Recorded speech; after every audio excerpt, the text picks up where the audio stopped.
Ang paliparan ng Denver ay buhay na buhay sa karaniwang maagang umaga nitong ingay.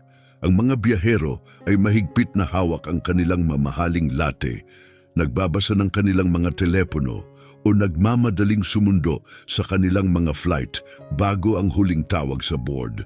Sa gitna ng magulong sayaw na ito, si Monica Soriano ay tahimik na naglalakad sa gate 26 ng may kalmadong kilos.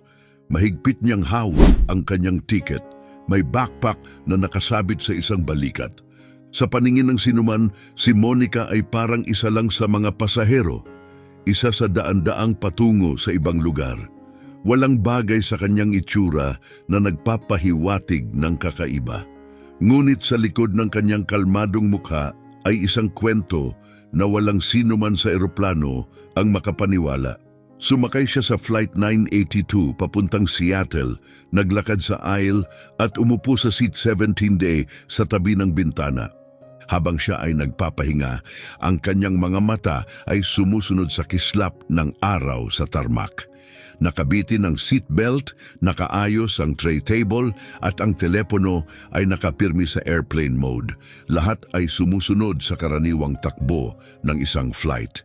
Ngunit ang paglalakbay na ito ay malapit nang magkaroon ng matinding pagbabago mula sa normal. Minsan, ang langit ang tinawag niyang tahanan. Siya ay dating Air Force cadet, isang tao na nag-training ng husto sa mga flight simulator at tunay na sasakyang panghimpapawid. Nakarating siya sa maraming oras ng pagsasanay, pinag-aralan ng komplikadong mga galaw at mga emergency protocol. Ngunit ilang taon na ang nakalipas, nagpasya siyang iwan ang programa.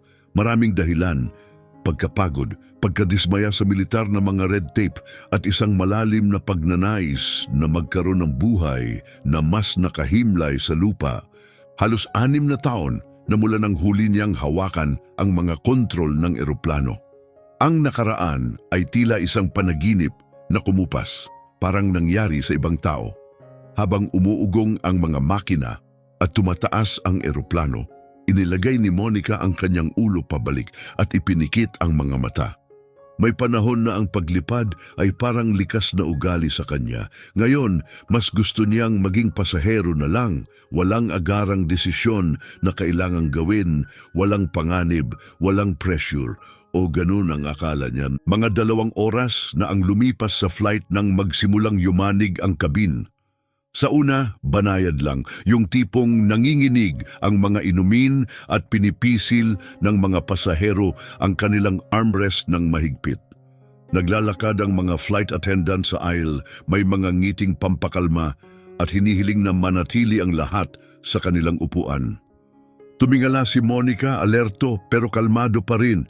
Bigla, walang babala, isang malakas na yumanig ang dumaan. Bigla ang bumagsak ng ilang segundo ang eroplano, marahas. Ilang pasahero ang sumigaw, bumukas ang mga overhead bins. Bumaba ang oxygen mask mula sa kisame, masyadong maaga.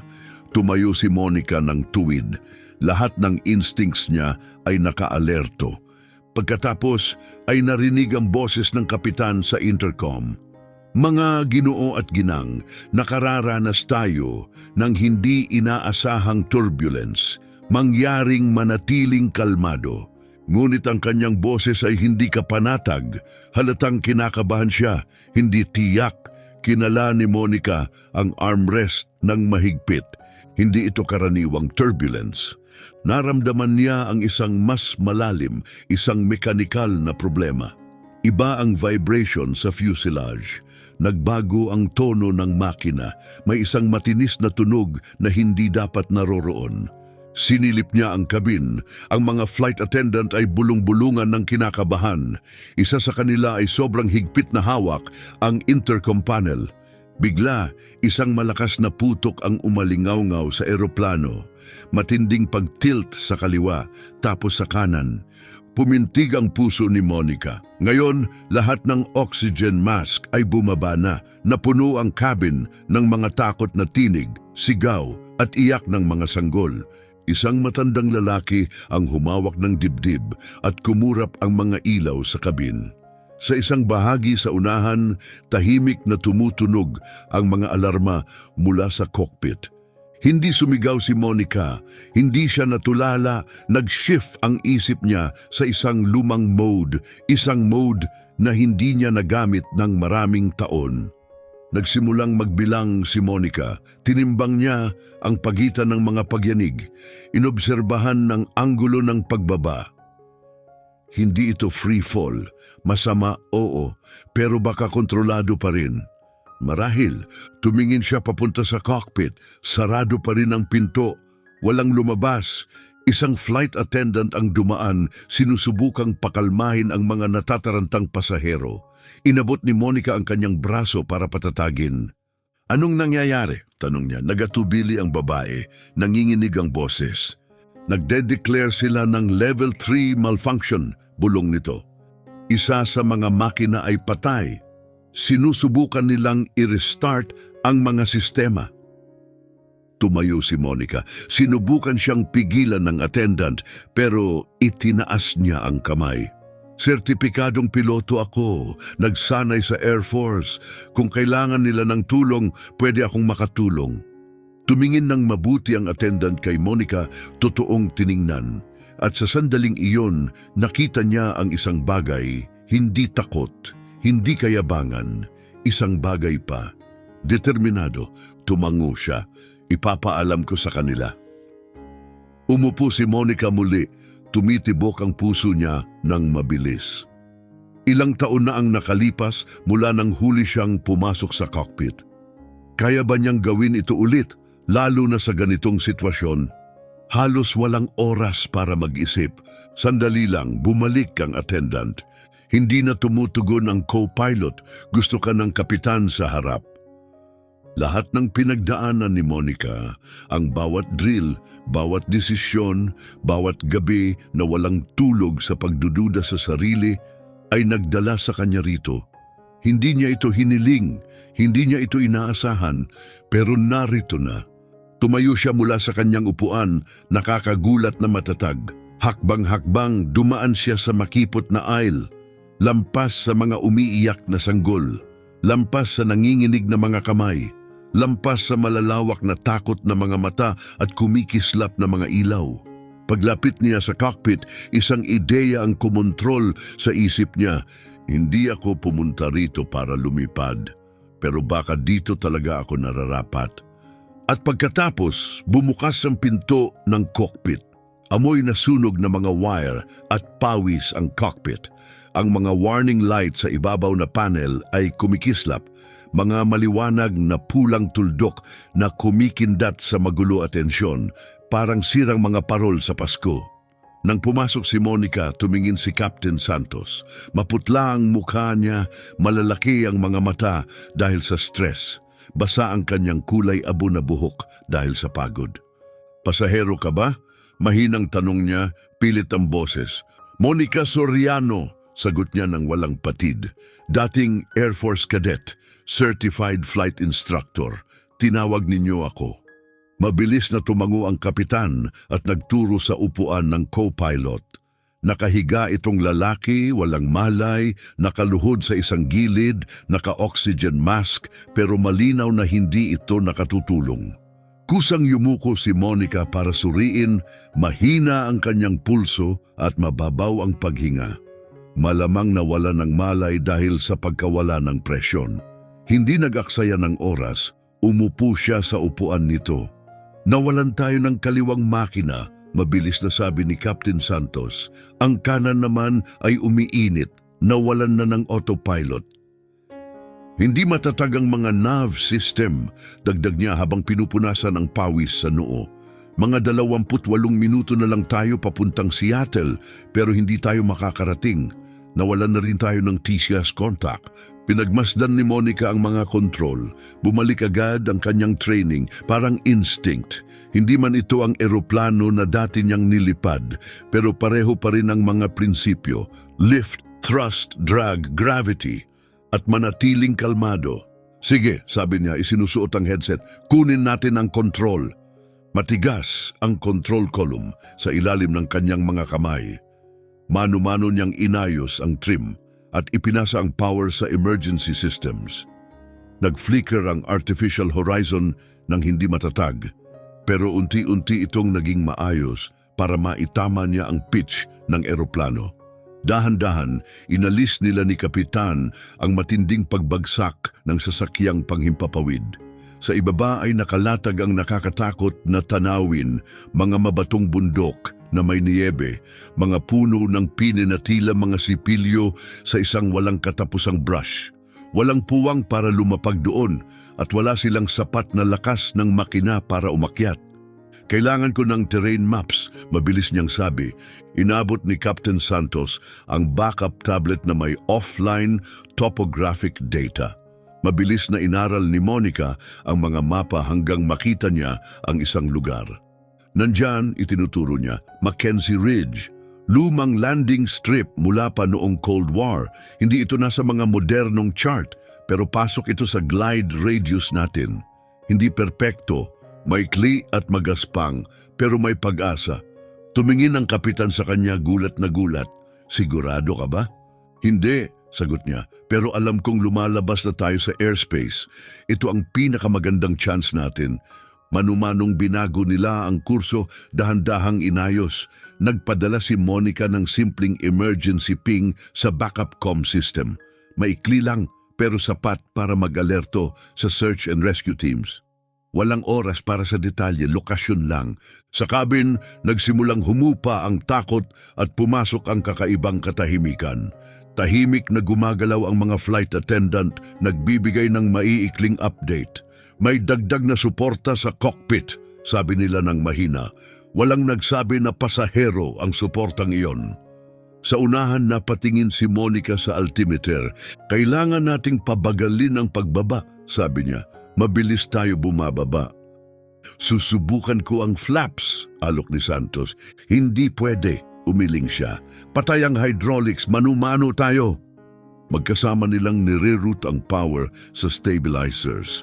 Inaayos ang eroplano para dahan-dahang bumaba. Nanginig ang yoke, nanginginig sa tensyon.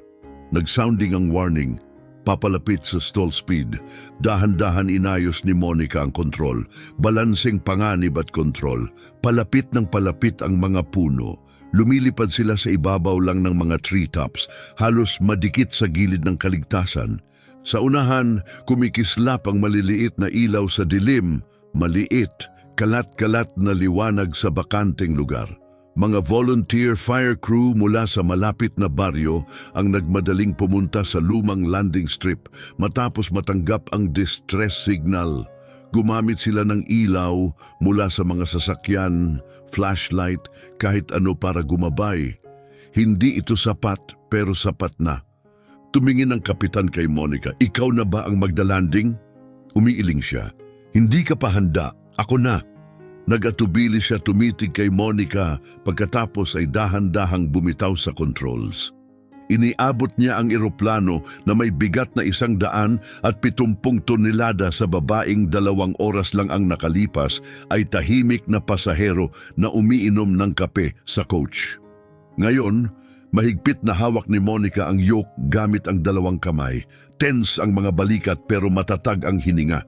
Noong mga taon na ang nakalipas, iniwan niya ang flight school, hindi dahil wala siyang talento, kundi dahil may nagsabi sa kanya na hindi niya kakayanin ang pressure. Nakakatuwang isipin, anya sa sarili. Pressure ang nagdala sa kanya pabalik. Landing gear, mahina niyang sabi, walang ilaw sa panel, wala. Manumanong ipinihit ang gear switch, nagdarasal na ang gravity ang bahala. May marahang tunog sa ilalim. Isa lang ang bumaba. Siguro, bulong niya, hindi tiyak kung lahat ng gulong ay bumaba na. Nagsimula ang mabagal na pagbaba ng eroplano papunta sa makitid na konkrit na palutang, halos sapat lang ang lapad at haba para bigyan sila ng tsansa. Huminga ng malalim si Monica. Ito na siguro ang landing o isang kwentong sasabihin sa loob ng maraming taon. Bahagyang ibinaba niya ang ilong.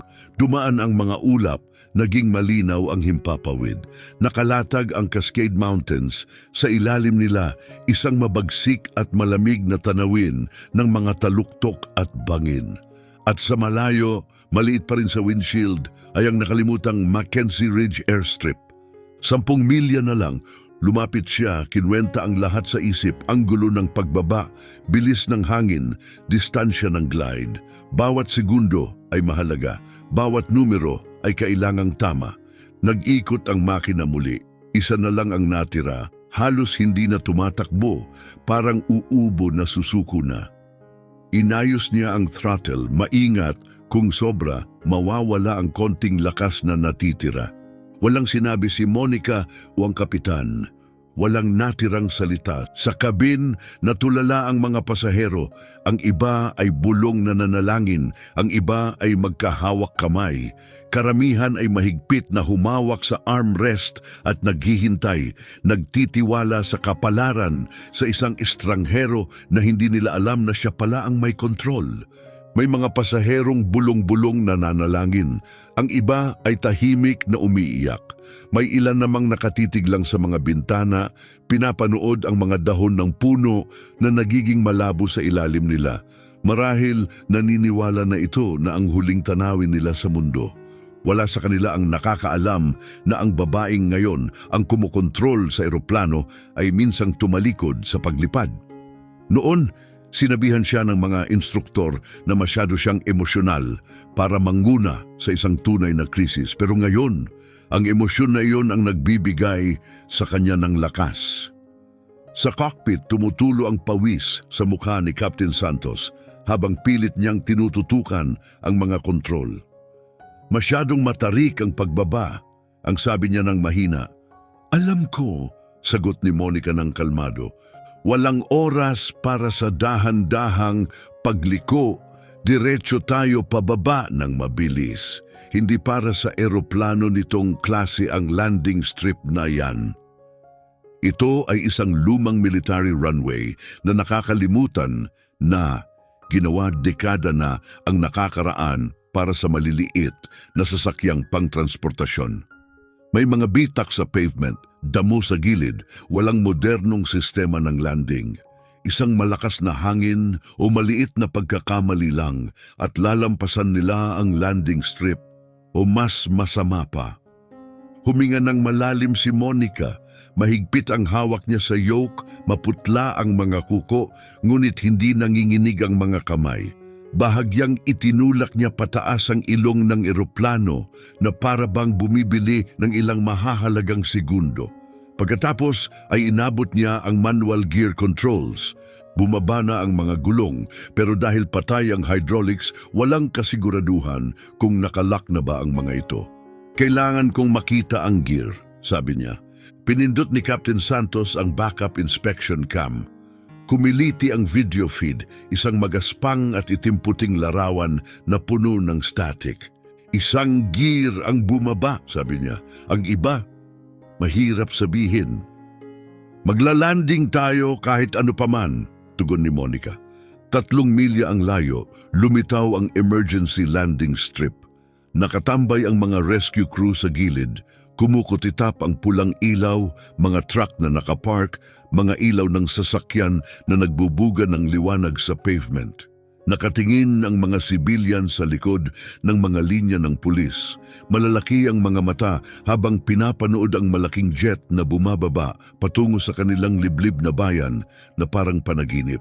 Sa loob ng cockpit, sumisigaw ang mga alarma, stall warnings, terrain alerts, system failures. Pinatahimik ni Monica ang mga ito sa isang swipe lang. Hindi niya kailangan ng ingay. Kailangan niya ng focus. Kung hindi niya ito magagawa ng tama, magiging isa lang silang crash na ililibing sa talaan ng mga aksidente sa bundok.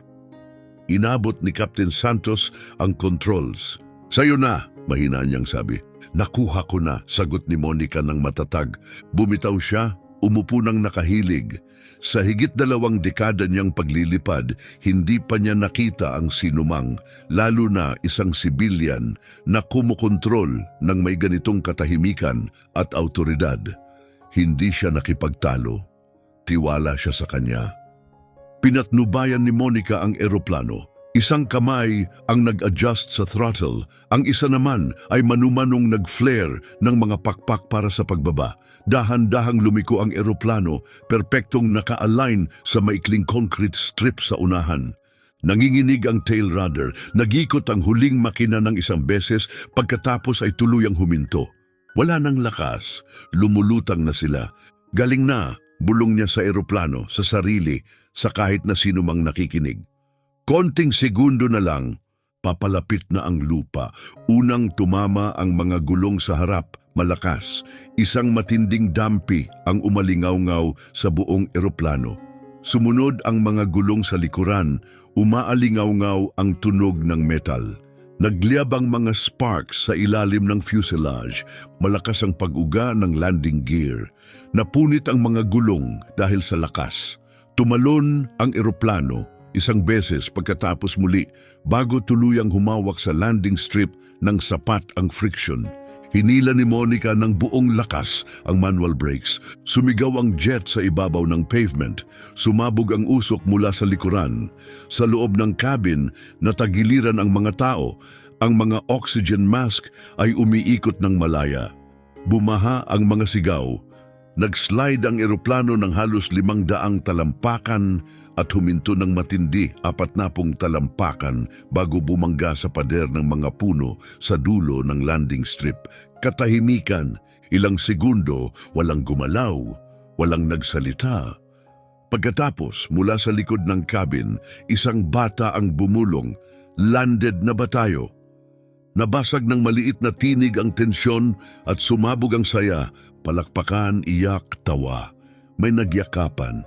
Ang mga flight attendant ay bumagsak sa luha ng ginhawa. Isa ang naglutang sa kanyang mga tuhod, umiiyak ng malakas. Sa unahan sa cockpit, nanatiling tahimik si Monica, bahagyang nakayuko pasulong, mga kamay mahigpit pa ring nakayakap sa yoke. Lumiko si Captain Santos patungo sa kanya, mahina at gulat ang boses. "Ang ginawa mo lang, karamihan ng mga sanay na piloto ay hindi nagagawa iyon. Hindi mo lang nilapag ang eroplano," sabi niya, "ipinaglaban mo ang isang mundo." Hindi pa siya sumagot. Sa labas, nagmamadaling pumunta ang mga emergency crew. Puno ng kumikislap na ilaw ang mga bintana. Mga mediko, bumbero, mga tagapagresponde, nagsimula na ang kaguluhan ng pagsagip. Ngunit sa loob ng cockpit, tahimik ang lahat. Hindi na pasahero si Monica Soriano. Naupo siya ng tila froze sa kanyang upuan, tumitibok ng mabilis ang puso, humihinga ng mababaw. Tahimik ang eroplano, nawala na ang tunog ng mga makina. Sumilip ang dilim ng gabi sa mga basag na bintana. Puno ng malambot na pulang ilaw ang loob. Mula sa likod, naririnig pa rin niya ang iyak. May ilan sa saya, may ilan sa pagkabigla, may mga nagtatawanan, may ilan na humihinga ng malalim, nagpapasalamat na buhay pa sila. Hindi gumalaw ang mga daliri ni Monica. Mahigpit pa rin ang pagkakahawak sa yoke. Unti-unti pang humuhuli ang isipan niya, pero nakarating sila. Lumipad siya, tumingin kay Monica si Captain Santos. Hindi mabasa ang ekspresyon sa mukha. Ilang saglit siyang hindi nagsalita. Pagkatapos ay dahan-dahang inabot ang kamay niya. "Ito ang pinaka-hindi kapanipaniwalang landing na nakita ko," sabi niya. "At ikaw ang nagawa ito." Kumikindat si Monica sa kanya pagkatapos ay tumingin pababa sa mga kamay niyang nananakit. Hindi niya napansin ang sakit hanggang ngayon. Maingat niyang binitiwan ang yoke at hinawakan ang kamay niya. Natungal ang boses niya nang magsalita, "Kailangan nating mailabas ang mga pasahero sa eroplano." Tumango si Santos, "Tama. Emergency exits, move na tayo," ang agarang utos. Sa labas, mga rescue team ang tumatakbo papunta sa eroplano. Nag-spray ng foam ang mga bumbero sa sobrang init na makina, habang handa naman ang mga mediko na may mga stretcher, naghahanda sa anumang maaaring mangyari. Bumukas ang mga pinto ng kabin. Bumukas ang inflatable evacuation slides na may malakas na hangin na bumaluktot pababa sa gilid ng jet. Isa-isa, nagsimulang bumaba ang mga pasahero papunta sa kaligtasan. Ang iba ay pilay, ang iba naman ay gumapang. may ilan pa na yumuko at hinalika ng lupa. Si Monica ang huling lumabas mula sa cockpit. Pagpasok niya sa cabin, nakatagpo niya ang mga mata ng mga taong kanyang iniligtas sa unang pagkakataon. Isang ina ang niyakap ng mahigpit ang kanyang 2 anak at ngumiti ng salamat. Isang matandang lalaki ang sinubukang tumayo at magsaludo. Isang binatilyo ang tumitig sa kanya na parabang nanggaling siya sa isang comics. Hindi niya alam kung ano ang sasabihin. Hindi bagay ang mga salita. Bumigay siya ng maliit na pagtango at nagpatuloy sa paglakad sa aisle, tinutulungan ang huling grupo na lumabas sa likod ng eroplano. Nang tumapak ang kanyang mga bota sa bitak-bitak na konkreto ng Mackenzie Ridge, sumabog ang alon ng ingay. Hindi planado, hindi organisado, totoo at dalisay na emosyon. Nagdiwang ang mga tao, umiyak, nagturo sa jet na ngayon lang, na parang imposible ay ligtas na nakalapag. Dumating ang mga paramedic. Nasaktan ka ba? Tanong ng isa, hingal. Umiling siya. Ayos lang ako, nasa cockpit pa rin ng co-pilot. Wala pang malay, kailangan muna niya ng tulong. Nagtakbo sila. Nakatayo si Monica na tila estatwa habang umiikot sa paligid niya ang gulo ng mga emergency light at sigaw ng mga taga-responde. Nagliwanag ang mga searchlight sa tarmac. Dumating ang mga helicopter sa ibabaw. Mga news vans ang dumaan sa daan ng ridge, hinihiwa ng mga headlight ang dilim. Nagtipon ang mga reporter sa dulo ng police tape, naghahanda na ng mga kwento. Lumilingon si Monica sa eroplano. Ang fuselage ay may mga itim na marka mula sa nasunog na goma. Nanggagaling ang usok mula sa likurang gulong. Sira ang gear pero nanatiling buo. Hindi dapat nangyari iyon. Pero nangyari, hindi dahil sa swerte, dahil sa training, dahil sa instinct, dahil naabot niya ang bahagi ng sarili niya na akala niya ay nawala na. Lumapit si Captain Santos sa tabi niya. Hahanapin nila ang pangalan mo, sabi niya. Larawan mo, kwento mo, bawat detalye. Hindi siya sumagot. Sinasabing ito ang landing ng siglo, dagdag niya na may bahagyang ngiti. Pero sa atin lang, 30 taon na akong lumilipad. Hindi ko gagawin ang pagbagsak na yan. Sa mga puno ko yon ilalapag. Sa wakas, lumingon si Monica sa kanya. Ginawa mo ang makakaya mo. Mahinang sabi niya, dinala mo tayo sa isang pagkakataon. Yan ang mahalaga. Tumango siya ng isang beses, tahimik ngunit puno ng respeto. Pero ikaw ang dahilan, mahina niyang sabi. Dahil sa'yo, buhay sila.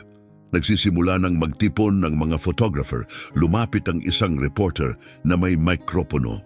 Ma'am, totoo bang pasahero ka lang? Paano mo nagawa na liparin ang eroplano? Lumayo si Monica. Hindi ako mag-i-interview, matatag niyang sabi. Hindi ngayong gabi. Lumakad siya patungo sa isang tahimik na sulok malapit sa isang fire truck at naupo sa likurang bahagi nito. May nag-abot sa kanya ng bote ng tubig. Binuksan niya ito nang nanginginig ang mga kamay. Walang makapaniwala, mga katrabaho niya, pamilya, pati siya mismo na siya ang humawak ng kontrol. Pero habang humuhupa ang adrenaline, may unti-unting pagkaunawa. Hindi niya nilapag ang eroplano dahil babae siya o dahil dati siyang piloto o dahil pasahero siya. Nilapag niya ito dahil ang bahagi ng sarili niya, yung lumilipad, yung mabilis magdesisyon at matatag sa ilalim ng pressure, ay hindi kailanman nawala. Pagdating ng umaga, ang pangalang Monica Soriano ay trending sa lahat ng pangunahing media outlet. Mga headline na sumisigaw sa mga TV screen at website, pasahero lumapag ng jet matapos mabigo ang makina. Sibilyan nagligtas ng 181 buhay sa emergency sa Himpapawid. Dating kadet nagsagawa ng imposibleng landing. Isang malabong larawan, kinunan ng isang pasaherong nahimatay pagkatapos ng landing ay kumalat sa lahat ng dako. Nahuli ang mukha niya na nakatingin sa harap. Malalawak ang mga mata, basang-basa ng pawis, ekspresyong hindi mabasa, pero buhay siya. Gayon din ang 181, iba pa. Hindi pa siya nagsalita sa publiko. Pagkatapos ng landing, nanatili siya sa maliit na fire station malapit sa airstrip.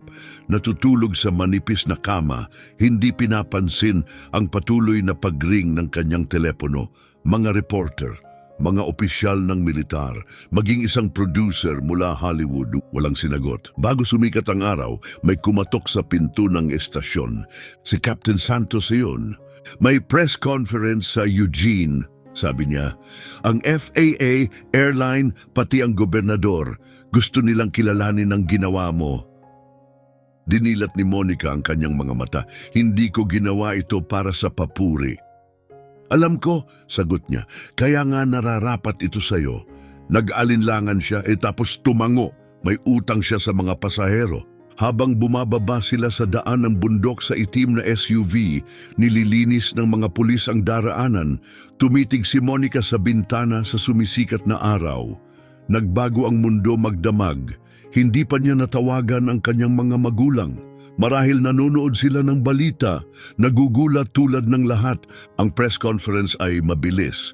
Nag-flash ng kamera nang lumabas siya. Inihandog sa kanya ang mikropono. Nagkakagulo ang mga tinig, nagmamadali para sa mga sagot.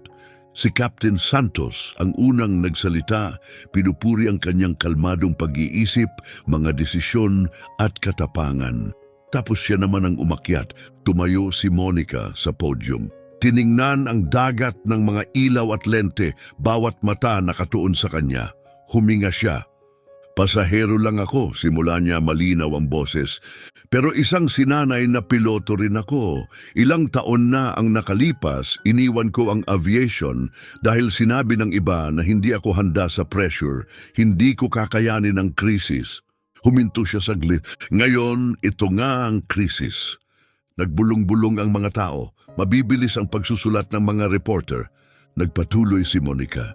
Hindi ko nailigtas ang eroplano dahil ako ang pinakamahusay. Nailigtas ko ito dahil sa oras na iyon may kailangang manguna. At naalala ko kung sino ako. Tumigil siya, walang mahabang talumpati, walang rehersya na mga linya, at umalis sa mikropono. Naiwan mag-isa sa podium, tahimik na nakatayo si Monica. Binigyan siya ng espasyo ni Captain Santos, profesional ang mga flight crew. Patuloy na pinapaliguan ng mga bombero ng ilaw ang runway. Ginawa ng bawat isa ang kani-kanilang tungkulin.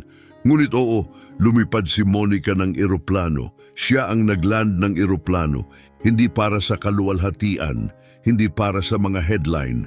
Ginawa niya ito dahil may kailangang kumilos, dahil may mga buhay na nakasalalay sa kanyang aksyon sa oras na pinakakinakailangan. Nanahimik ang silid, lumipas ang ilang sandali. Pagkatapos ay sumabog ang palakpakan, unang mahina, nagdadalawang isip. Ngunit unti-unting lumakas at naging makapangyarihan, tunay, malakas. Nang lumayo siya sa entablado, napuno ng luha ang mga mata ng ilan sa mga nakikinig. Niyakap siya ng isang senior flight director at bumulong, binago mo ang lahat para sa bawat batang babae na sinabihan na hindi siya kaya. Sa mga sumunod na araw dumagsa ang mga alok, gustong makasama siya ng mga pangunahing airline sa kanilang mga cockpit. Nakipag-ugnayan ng mga opisyal ng militar, umaasang maibabalik siya sa serbisyo. Nagpadala ng mga kontrata ang mga publisher na may malalaking advance. Humiling ng eksklusibong pagbisita ang isang kilalang talk show host. Tumawag ang mga studio sa Hollywood. Sabik na bilhin ang karapatan sa kanyang kwento. Ngunit hindi hinahanap ni Monica ang kasikatan. Ang tunay na nagpakilos sa kanya ay isang maliit na sobre. Walang spotlight, walang pirma, isang piraso ng lined paper nakasulat sa lapis. Liham mula sa isang 12 taong gulang na batang babae sa Kansas. Napanood kita sa TV, sulat ng liham. Sabi ng kapatid ko, hindi pwedeng lumipad ang mga babae, pero nakita kitang lumipad. Gusto kong maging tulad mo. Mas tumimo ang sandaling iyon kaysa sa mga kamera o headline. Dahil hindi lang ito tungkol sa isang himalang landing. Tungkol ito sa pagpapakita sa iba, lalo na sa mga madalas na hindi napapansin kung ano talaga ang posible. Tinawagan ni Monica ang airline ng direkta. Ayoko ng endorsement, sinabi niya sa executive. Walang brand deals, walang speaking tour. Pero gusto ko ng isang bagay. Nagsulong siya ng scholarship, isang pondo para sa flight training ng mga kabataang babae, mga minorya at sinumang sinabing hindi sila kabilang sa langit. Sinumang tulad niya na minsang pinagdududahan. Tumawag ang CEO ng airline sa kanya ng personal para tanggapin ito. Sa loob ng isang linggo, naitatag ang Monica Soriano Flight Academy Fund. Hindi pa rin siya tumatanggap ng mga interview, ngunit pumayag siya sa isang tahimik na pagbisita, isang pagpunta sa isang flight school malapit sa Seattle. Doon, nakipagkita siya sa isang silid na puno ng mga kabataang kadet. Ilan ay halos mga teenager pa lang, lahat ay uhaw sa gabay. Simple ang kanyang mensahe. Ang tapang ay hindi nangangahulugang hindi ka natatakot, sabi niya. Ibig sabihin, kinukuha mo pa rin ang kontrol. Lumipas ang mga linggo, unti-unting humina ang media storm. Ngunit hindi nawala ang kwento ni Monica Soriano. Kumikilos ito. Nag-ulat ang mga flight academy sa buong bansa ng pagtaas ng aplikasyon ng mga babae. Isinusulat ng mga batang babae ang kanyang mga salita sa kanilang mga kwaderno. Isinusulat ang kanyang pangalan sa kanilang mga backpack. Pinapapirma ang kanilang mga magulang para sa flying lessons. Sa mga paliparan, hinahinto siya ng mga estranghero. May 3 na umiiyak. May nagyayakap sa kanya. Lahat ay nagpapasalamat. Ngunit nanatili si Monica na malayo sa spotlight. Wala siyang agent. Walang opisyal na account. Walang personal na website. Hindi siya naghahanap ng atensyon. Tahimik niyang ipinagpapatuloy ang pagmentor, pagsuporta at pagtulong sa iba. Isang malamig na gabi, habang nilock niya ang payak na flight school na kanyang tinulungan magbukas sa mga suburb ng Seattle, may dumating na madilim na SUV sa parking lot. Isang matangkad na lalaki na naka-uniforme ang bumaba. "Miss Soriano?" tanong niya. Agad na nanigas si Monica. Ang uniforme, ang insignia, nagbalik ito ng mga alaala mula sa isang panahon na tinago na niya. "Naalala kita," sabi niya. "Lieutenant Colonel Carlos Romero, US Air Force," sinabi niya ng may paggalang na pagtango. "Nag-training ka sa Maxwell. Ako ang nag-review ng mga evaluation mo." Nag-cross ng mga kamay si Monica. "Oo, at naalala ko kung ano ang nangyari pagkatapos. Pinakamatalim ang instincts mo na nakita ko sa simulator," sagot ni Shaw. "Pero isang araw, tumigil ka." "Sabi sa akin, wala akong tamang temperament," sabi niya ng malamig. "Hindi raw ako natural leader." Tumango si Shaw, hindi nagulat. Alam ng ilan sa amin na mali iyon, pero ang sistema, hindi nito masukat ang hindi nakikita. Kitang-kita ni Monica ang kanyang pagdududa. "Bakit ka nandito, Colonel?" Kinuha ni Shaw ang isang manipis na folder mula sa kanyang Amerikana at iniabot ito sa kanya. Nasa loob, isang opisyal na liham ng reinstatement, kumpletong mga kredensyal, isang paanyaya, hindi lang para bumalik sa Air Force, pero sa pinaka-advanced nitong tactical at emergency response unit. "Sibilo militar," sabi niya, "pipili ka ng track, isesertipika ka namin, ibabalik ka namin." Tumingin siya ng matalim. "Dahil sa landing?" "Hindi," sagot niya. "Dahil nakita ng mundo kung sino ka talaga, sa kaguluhan, sa ilalim ng presyon, kapag buhay ang nakataya." Huminto siya saglit. "Hindi yan itinuro namin. Yan ay instinct. Yan ang pamumuno. At sa totoo lang, kailangan pa namin ng marami sa iyo." Tumingin si Monica sa folder. Napakatagal na mula nang huli siyang umupo sa cockpit. Ngunit sa sandaling iyon sa bundok, naalala ng katawan niya ang lahat. Hindi iyon isang desisyon, isang tawag iyon. Ngunit ang ideya ng pagbabalik ay nagdulot ng pag-aalinlangan. Hindi ko gustong maging simbolo, sabi niya ng mahinahon. Simbolo ka na, sagot ni Shaw. Ngunit ang susunod na gagawin mo, iyon ang nasa kamay mo pa. Iniwan niya ang folder sa kanyang kamay at lumayo. Walang pressure, walang panghihikayat, tahimik na pagtango lang. Pagkatapos ay umalis siya na wala sa dilim. Gabi iyon, naupo si Monica sa kanyang porch sa ilalim ng unti-unting madilim na kalangitan, pinapakinggan ang mahinang huni ng hangin sa mga puno. Naalala niya nung siya ay 16, unang pagkakataon niya sa isang military airfield. Naalala niyang nakatayo siya sa tabi ng bakod, pinapanood ang mga fighter jet na sumisigaw sa kalangitan. Naalala niya ang kilig, ang pangarap, ang katiyakan na kabilang siya sa mundong iyon. Hindi para magpatunay, dahil mahal niya ito, ang katahimikan, ang kalayaan, ang kapangyarihan ng paglipad. Naalala niya ang araw na iniwan niya ito. May bigat ang puso matapos sabihing hindi siya angkop sa pamumuno. Wala siyang taglay. Ngunit ngayon, nailapag niya ang 170 toneladang jetliner sa isang sira-sirang Cold War runway gamit ang isang makina lang, walang hydraulics, sa halos madilim na kondisyon. Ginamit ang alaala. Instinct, lakas ng loob. Isang bagay na inaamin ng mga pinaka-experienced na kapitan na hindi nila kayang subukan. Hindi siya ipinagdiriwang dahil sa swerte.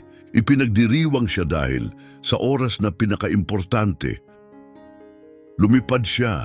Hindi sila pumalakpak dahil nagkaroon siya ng swerte. Pumalakpak sila dahil si Monica Soriano ay gumawa ng isang bagay na kakaunti lang sa mundo ang makakaya.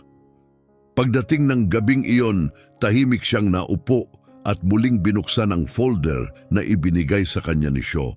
Muling binasa ang liham. Hindi ito nagtulak sa kanya, hinihikayat siya nito. Walang pressure, isang pagpipilian lang. At sa katapusan ng linggo ginawa niya ito. Tinawagan niya si Shaw. Hindi ako babalik ng full-time, sabi niya. Nagkaroon ng katahimikan sa kabilang linya. Naiintindihan ko, sagot nito. Pero magtuturo ako, dagdag niya. Hindi sa silid-aralan, sa himpapawid, kasama ang mga tunay na trainee sa mga totoong emergency. Huminga siya ng malalim. Kung gusto mo ng mga piloto na handa sa kaguluhan, ipapakita ko sa kanila kung ano ang tunay na katahimikan sa gitna ng apoy. Napahagikik si Shaw sa kabilang linya. Sa totoo lang, iyan ang pinakamagandang resulta na inaasahan ko. Pagkalipas ng 1 linggo, bumalik si Monica Soriano sa aviation. Hindi bilang commercial pilot, hindi bilang sundalo, ngunit bilang espesyal na instruktor para sa advanced na training sa mga emergency sa himpapawid. Hindi lang niya itinuro ang mga proseso, itinuro niya ang instinct, ang tamang pag-iisip, kung paano kumilos kapag walang kumikilos, kung paano manatiling nakatutok kapag gumuho ang langit. Ang babaeng minsang sumakay bilang ordinaryong pasahero, ngayon ay tumutulong na hubugin ang hinaharap ng aviation. Lumipas ang 3 buwan, nahanap na ni Monica ang kanyang ritmo. Nahahati ang buhay niya sa pagtuturo sa mga simulator, pagpapatakbo ng drills, at mahabang tahimik na oras sa hangar. Naging bahagi siya ng instruktor, mentor, at tahimik na alamat. Patuloy pa rin siyang tumatanggi sa mga media request. Ngunit ang kanyang legacy ay kumakalat kahit wala ang spotlight. Humiling ang mga flight school sa buong bansa na siya ang mag-training sa kanila. Ang Soriano Fund, ang kanyang scholarship para sa mga nais maging piloto ngunit hindi nabibigyan ng pagkakataon, ay nakatulong na sa 12 cadet, 12 bagong buhay na nag-umpisa mula sa isang sandali ng krisis. Isang maulan na gabi habang tinatapos niya ang debrief sa academy, may kumatok sa pinto ng opisina ang kanyang assistant. May isang tao po na gustong makita kayo, sabi nito. Sabi niya, kasama siya sa flight mo. Napatigil si Monica sandali pagkatapos ay lumabas sa lobby. Nakatayo roon ang isang binatilyo, basa mula sa ulan, may dalang duffel bag sa sahig. Tumulo ang kanyang jacket. Napangiti siya ng bahagya ng kinakabahan. Siguro hindi mo ako maalala, sabi niya. Nasa seat 23C ako. Nakita kitang pumunta sa cockpit. Pinagmasdan siya ni Monica sandali sa kabahagyang tumango. Naalala kita. Huminga ng malalim ang binata. Ako si Nestor, palipad ako papuntang Seattle noon para manirahan sa tatay ko, kakatapos lang mamatay ng nanay ko. Ninamnam niya ang salita. Para sa akin, parang katapusan ng lahat ang flight na yon. Akala ko mamamatay ako. Lumambot ang ekspresyon ni Monica. Marami ang ganun ang naramdaman. Pero nang malaman kong ikaw yun, sabi niya, isang pasahero ka, ikaw ang kumuha ng kontrol, ikaw ang nagligtas sa amin. Inabot niya ang bag at kinuha ang isang medyo gusgusing notebook, binuksan ito at ipinakita ang mga pahina ng mga sketch, mga eroplano, cockpit, mga tala, mga checklist. Hindi ko mapigilang isipin yon. Gusto kong lumipad, sabi niya. Gusto kong maging tulad mo. May kumilos sa dibdib ni Monica. Dahan-dahang binuksan ni Nestor ang mga pahina. Nagbabasa ako ng mga manual. Nakahanap ako ng flight sims online. Nagtatrabaho rin ako part-time sa isang mekaniko para makapag-ipon para sa mga aralin. Pero aabuti ng taon. Iniisip ko siguro, matutulungan mo ba akong magsimula? Kinuha niya ang notebook mula sa kanya at binuklat ito. Magaspang ang mga guhit pero may focus. Ang mga checklist ay gawa niya mismo. Higit pa rito, naglalagablab ang mga mata niya ng ganang makita ni Monica. Ang pagnanasa na umangat, tumakas sa bigat ng mundo, mamuno. May tamang instincts ka, sabi niya. Kailangan mo lang ng tamang gamit. Ngumiti si Nestor at ngumiti ng bahagya. May presyo ang gamit. Alam ko yan, sagot niya. Ibinigay niya pabalik ang notebook. Narinig mo na ba ang Soriano Flight Fund? Lumaki ang mga mata niya. Iyo yan? Tumango siya. Para diyan sa mga tulad mo, mga bata na may pangalawang pagkakataon, mga bata na gustong gawing mas malaki ang takot. Natunga nga si Nestor, walang masabi. Karaniwan may application, dagdag niya, pero pwede mo itong laktawan. Pasok ka na, libre ang lahat. Naglaki ang kanyang bibig. Seryoso ka ba? Hindi ko basta-basta ibinibigay yan, sabi niya. Pero nandito ka, nakapako ka sa ulan, humingi ka. At niyakap siya nito, malakas, biglaan, walang salita. Sandali siyang nanahimik. Pagkatapos ay dahan-dahang niyakap siya pabalik. Lilipad ka, Nestor, bumulong siya. Pero higit pa dyan, mamumuno ka. Gabing iyon, matapos siyang umalis, dala ang kanyang acceptance packet. Naupo si Monica nang mag-isa sa hangar. Mahina ang tunog ng ulan sa metal na bubong. Sa labas, ang hamog ay umiikot sa ilalim ng mga floodlights sa runway. Naupo siya ng tahimik, ang mga alaalay dumadaloy sa isip. Ang liham ng pagtanggi mula sa Air Force, ang mga tahimik na taon na nakagrounded, ang kapalarang flight na iyon, ang mga sigaw, ang paguga, ang katahimikan sa cockpit, ang malakas na pagbaba, ang imposibleng landing. At ngayon, ang batang ito, hindi niya kailangan ng mga medalya, hindi siya naghahanap ng mga espesyal sa TV o mga best-selling na libro. Ito ang kanyang pamana. Isang tahimik na buhay sa bawat pagkakataon. Isang apoy na ipinapasa. Walang kamera, walang palakpakan. Isang daang panghimpapawid na tinatanglawan para sa susunod na susundan. Ang mga sumunod na taon ay hindi naganap sa mga headline o malalaking selebrasyon. Ito ay naganap sa tahimik na revolusyon. Hindi kailanman hinangad ni Monica Soriano ang atensyon. Tinanggihan niya ang mga interview, tinanggihan ang mga parangal, at hindi pinansin ang mga imbitasyon sa mga palabas sa telebisyon. Hindi siya interesado sa kasikatan. Sa halip, pinili niyang bumuo ng isang bagay na mas matagal ang tatagal. Nilikha niya ang isang komunidad, isang lugar para sa mga piloto, mga nangangarap at mga nakaligtas. Isang lugar kung saan ang langit ay hindi na ipinagbabawal. Ang Monica Soriano Flight Academy ay naging kanlungan para sa mga sinabihan na hindi sila pwedeng lumipad, hindi sila lilipad, o hindi sila dapat mag-try.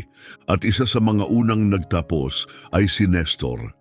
Nagtapos siya bilang nangunguna sa kanyang klase at ang kanyang pangalan ay nakaukit na ngayon sa tabi ng dosenang mga batang aviator na utang ang kanilang paglalakbay sa isang babaeng minsang tumayo sa aisle ng eroplano at tahimik na naglakad patungo sa cockpit dahil wala nang iba na makakagawa niyon.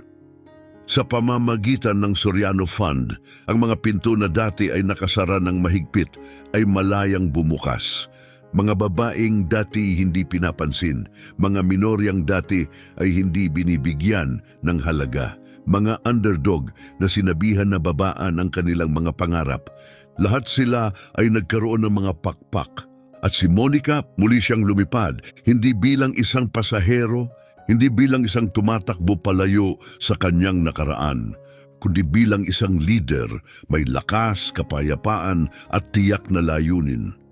Bawat paglipad niya kasama ang kanyang mga estudyante ay hindi lamang tungkol sa pagtuturo kung paano lumipad, ito ay tungkol sa pagtuturo kung paano maniwala.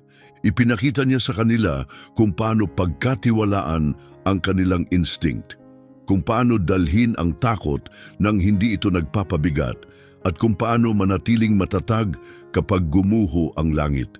Isang malamig na hapon ng taglagas habang ang gintong sikat ng araw ay bumalot sa mga bundok, naupo si Monica sa loob ng naayos na control tower sa Mackenzie Ridge. Ang dating sira at nakalimutang airstrip ay naibalik na. Bagong runway, mga hangar at mga sistema ng ilaw ang naglalakihan ng aktibidad. Nag-jet take-off at landing buong araw, ngunit ang kumuha ng kanyang pansin ay isang maliit na training plane na dahan-dahang lumilipad papasok sa runway. Sa mga controls ay isang batang babae. Sa matalim na mga mata at matatag na mga kamay, kanyang inangat ang eroplano nang walang kahirap-hirap sa himpapawid. Pinanood ni Monica, nakangiti. Yun ay kapatid ni Nestor, isa pang scholarship student, isa pang pangarap na umaangat. Naramdaman niya ang pamilyar na kirot sa kanyang dibdib, ang hapdi, ang kilig, ang pakiramdam ng pag-aari. Tumunog ang kanyang telepono. Isang mensahe mula kay Captain Santos. Flight 982 reunion. Susunod na buwan, may nakalaan kang upuan ng karangalan. Sumagot si Monica ng simple, nandoon ako pero ipaalam mo sa kanila, hindi ako kailanman nag-iisa roon sa taas. Gabi iyon, habang inihahanda niya ang kanyang bag para sa reunion, napaisip siya, hindi sa landing, kundi sa lahat ng sumunod. Mula sa tahimik na pag-upo sa 17A, hanggang sa pagtayo sa gitna ng kaguluhan, hanggang sa pagtulong sa iba na umangat, lumalayo siya ng higit pa sa kayang sukatin ng kahit anong flight. Natutunan niyang ang pagiging bayani ay hindi tungkol sa pagiging pinupuri. Ito ay tungkol sa paggawa ng kinakailangang gawin, tahimik, makapangyarihan at walang pag-aalinlangan. Ito ay tungkol sa pagtindig kapag walang ibang gagawa. Ito ay tungkol sa pag-angat ng iba kasama mo. At ito ay tungkol sa paglikha ng isang sandali ng takot tungo sa isang bukas na puno ng posibilidad. Nang sumakay siya sa eroplano papunta sa reunion, ngayon ay naka-uniforme bilang isang iginagalang na instruktor. Huminto siya sa pintuan. Umiingay ang mga makina. Hinila siya ng hangin sa kanyang kote. Ang langit ay nakalatag sa kanyang harapan. Ngumiti siya, ang pamilyar na pakiramdam ay bumalot muli sa kanya, parang ang langit ay yumakap sa kanyang pagbabalik. Dahil ganun nga, mula sa simula, hindi kailanman umalis si Monica Soriano sa langit. Naghintay lang siya na bumalik sa sarili niyang paraan. Nang muling iangat ang mga gulong mula sa tarmac, tumingin siya sa bintana, hindi bilang pasahero ngayon, kundi bilang isang mentor, isang leader, isang piloto sa lahat ng kahulugan ng salita. At habang ang lupa ay lumayo sa ilalim niya, naunawaan niya ang isang payak ngunit malalim na bagay. Hindi siya lumipad para sa kaluwalhatian. Lumipad siya dahil binigyan niya ang iba ng pahintulot na umangat. Lumipad siya dahil kaya niya, dahil kailangan niya. At ang langit, malawak, mabagsik, hindi matatag. Hindi na ito nakakatakot sa kanya. Iyon na ito upang magturo, upang gabayan, upang pamunuan. Hindi na siya pasahero. Siya ang piloto ng sasakyang panghimpapawid ng mga buhay, ng mga pangarap, at sa mga kalangitan sa itaas kung saan ang pressure ay nagsasanib ng layunin at katahimikan ay sumasalubong sa tapang. Natagpuan na ni Monica Soriano ang kanyang tahanan.